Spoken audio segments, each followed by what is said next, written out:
बिस्मिल्लाहिर्रहमानिर्रहीम, अस्सलाम वालेकुम। देसी टीवी यूएसए में प्रोग्राम करंट अफेयर के साथ मैं दानिश मलिक। नाज़रीन ग्रामी, नया साल शुरू हो चुका है, एक हफ्ता उसको गुजर चुका है। इसके अलावा अगर हम देखें माहिर फल्कियात या इल्म नजूम से ताल्लुक़ रखने वाले लोग भी अपने अपने इल्म के मुताबिक कुछ अंदाजे पेश करते हैं। बेसिकली उस पर अकीदे की हद तक यकीन नहीं करना चाहिए। ये एक इल्म है, एक अंदाज़ा है जो कि वो पेश करते हैं। तो इमरान खान के हवाले से और नवाज शरीफ के हवाले से भी एक माहिर फल्कियात हैं पीर अब्दुल हमीद, उन्होंने बताया है कि साल 2022 कैसा रहेगा। तो आज उसी पर ही बात करूंगा। तो माहिर फल्कियात पीर अब्दुल हमीद ने साल 2022 को मियां मोहम्मद नवाज शरीफ की वतन वापसी और इलेक्शन का साल करार देते हुए कहा कि पीटीआई का वोट बैंक कम होगा और इमरान खान के लिए महंगाई और बेरोजगारी समेत बहरानों में मजीद इजाफे का भी उन्होंने जो है वो इजहार किया है और पेशगोई की है। इसके अलावा उन्होंने बातचीत करते हुए मजीद कहा कि 2022 इमरान खान के लिए महंगाई और बेरोजगारी समेत मुतअद्दिद बहरानों के भंवर में फंसने का सिग्नल दे रहा है। अब्दुल हमीद ने बताया कि 2022 में हुकूमत के कई वज़रा बैरून मुल्क फरार हो सकते हैं। इसके अलावा उन्होंने मुस्लिम लीग काफ और MQM के हवाले से भी कहा कि ये दोनों जमातें जो हैं वो अपनी सियासी साख को बरकरार रखने में नाकाम हो जाएंगी।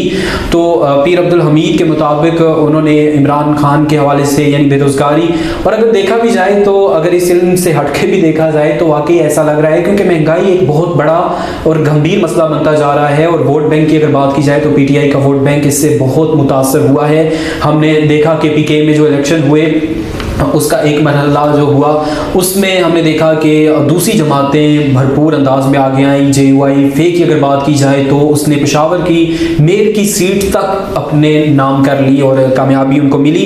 तो अगर ये तमाम चीज़ें देखें तो महंगाई इसमें बहुत बड़ा एक है। वहाँ के वज़रा ने खुद इस बात का इजहार भी किया कि PK के महंगाई की वजह से ये सारा जो है वो इलेक्शन मुतासर हुआ और हमारे वोट बैंक बहुत उसमें जो है वो कमी आई है।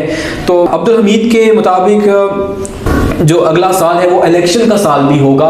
तो ये एक इस पे कंफर्म हम नहीं कह सकते, लेकिन मियां मोहम्मद नवाज शरीफ के हवाले से अगर कहा जाए यानी 2022 का जो उन्होंने कहा है अब्दुल हमीद साहब ने कि इलेक्शन का साल होगा, तो इस हवाले से कंफर्म तो नहीं कह सकते।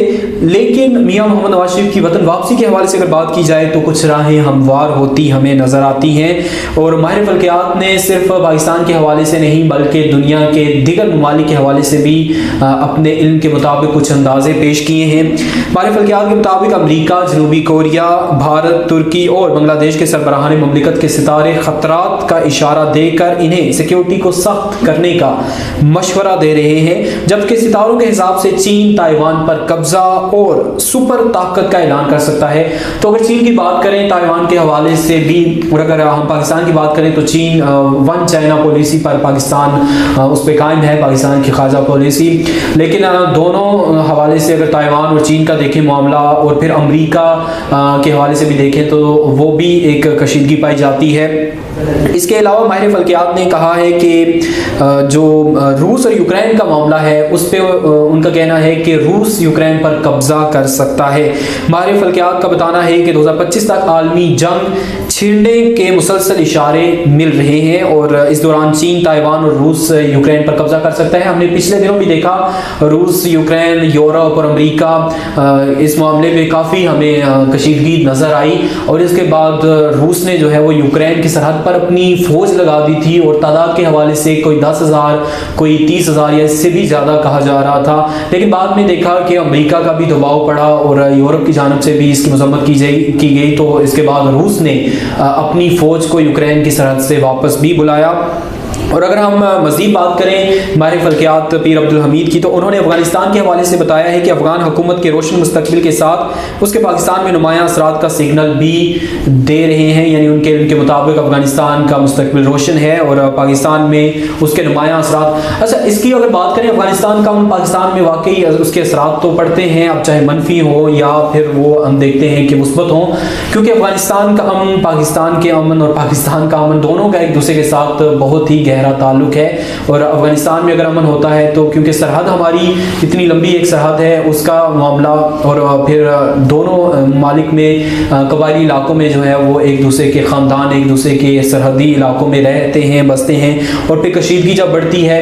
और अभी अगर हम देखें अफगानिस्तान की सूरत हाल, तो तालिबान की हुकूमत नई है, उनको मसाइल भी दरपेश हैं, तो पाकिस्तान इसमें बहुत भरपूर किरदार अदा कर रहा है कि वहाँ पे अमन कायम हो जाए। क्योंकि और अगर इसकी वजूहात देखें तो वही बात आ जाती है कि अगर अफगानिस्तान में अमन होगा तो पाकिस्तान को मगरिब की सरहद से सुकून मिलेगा, क्योंकि अफगानिस्तान का मामला वहाँ पे काफ़ी हालात ख़राब रहे, जंगी हालात, खाना जंगी की सूरत हाल रही।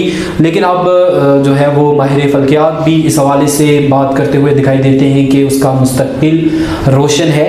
और इसमें अगर हम देखें तो आलमी ताकतों को पाकिस्तान बावर कराने में भी कामयाब रहा। OIC का इजलास, जिसमें आप ये देखें कि बहुत बड़ी कामयाबी थी, ना सिर्फ हम इस्लामी ममालिक को कायल करने में कामयाब रहे कि अफगानिस्तान की मदद की जाए, और मदद हुई भी प्रैक्टिकली भी, बल्कि हमने यूरोप और अमेरिका जैसे मुल्क को भी इसमें कायल कर लिया कि वो अफगानिस्तान की इंसानी बुनियाद पर मदद करे।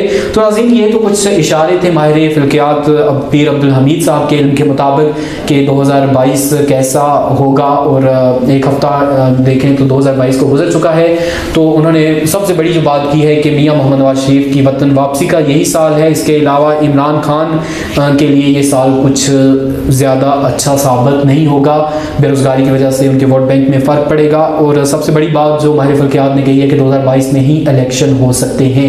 अब देखते हैं कि आगे क्या होता है।